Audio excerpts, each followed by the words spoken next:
Nuked My Wife's Lover, by USCR 2552686. TLDR. My ex cheated on me and got engaged while she was still married to me. The new hubby was an abusive douchebag who worked in a shady business where people invested in oil wells. I found out he was on probation for felony coke possession and posted the arrest report and court records online. His firm imploded. Now he is unemployed. He also was very abusive to my ex and cheated on her. She finally left him but also still pays his bills, which means she is so broke she has to sell plasma. A little over a decade ago my, then, wife decided to get a divorce. We had 2 kids, 1 3M and 6F, and even though our sex life was non-existent, I really didn't want to get divorced and break up the family. It turned out that the reason she had killed off our sex life was that she had been cheating on me, for quite a while. She had planned everything out years in advance and had set it up so that the divorce would be final at the same time she finished up the last semester of her master's degree. Then she was going to take the kids and move to Dallas to live with her fiancé. Even showed me the engagement ring. Long story short, you could say the divorce was ugly, in much the same way you could say the bombing of Hiroshima left the place rather messy. When the smoke cleared, I wound up with custody of the kids, so she literally packed up a U-Haul and drove off to Dallas to move in with her fiancé. Then she stopped paying child support. I had to get the state attorney general's office to sue her to get her to pay up.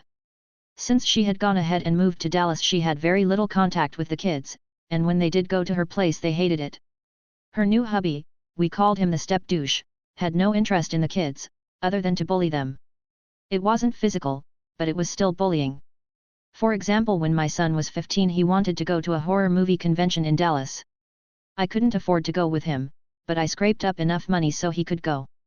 The ex said she would pick him up at the airport, drive him to the convention, take care of him while he was in Dallas, make sure he had a good time, etc. So I got him a plane ticket and a 3-day convention pass. Instead of taking him to the convention, they used him to help them move all weekend. By the time he got to the convention it was Sunday afternoon and everything was shut down and everyone was going home. The step douche was a huge asshole and was constantly making things as hard as he could for both me and the kids, simply because he could. This is just one example. He also occasionally beat the crap out of my ex, but that is another story. It is important to note here what the step douche did for a living. He and a couple of other partners ran a small business/scam that solicited people to invest in oil wells. They ran a call center. Some of his disgruntled employees posted online about this, and cold called folks to talk them into investing. They would then get this money together and they were supposed to use it to buy old oil wells, rework the well to get it producing again, and the investors all got a share of the proceeds. I know that they actually did do this on a couple of occasions. They had pictures of the well on the firm web page, but how much of the investors' money was actually invested, and how much went towards the stepdouche's rented Mercedes and suits and such, I don't know. I know that stepdouche and my ex went to a lot of rock concerts and pro football games, but I also know that at least one of his partners was apparently honest, more on that later, and the firm was big enough they hired my ex to work there at least part-time, and they had a couple of office assistants too. I had spent some time in the military, and worked briefly with law enforcement, so I pulled every string I could and got as much background on the step douche as I could. It turned out that he was on probation for felony cocaine possession and for assaulting a cop. Apparently he had stopped off at a truck stop to pick up some party supplies for a Super Bowl party, and he bought the drugs from an undercover cop. Nobody knew this, not the ex. She was shocked when I told her, not his partners, certainly not the people he was trying to get to invest in his oil well deals. Eventually I posted his arrest report online. The whole thing, except stepdouche's SSN. I was very careful not to add or embellish anything because when it comes to slander, truth is a defense.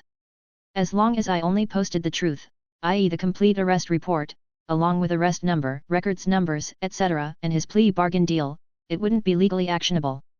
Court records are public documents.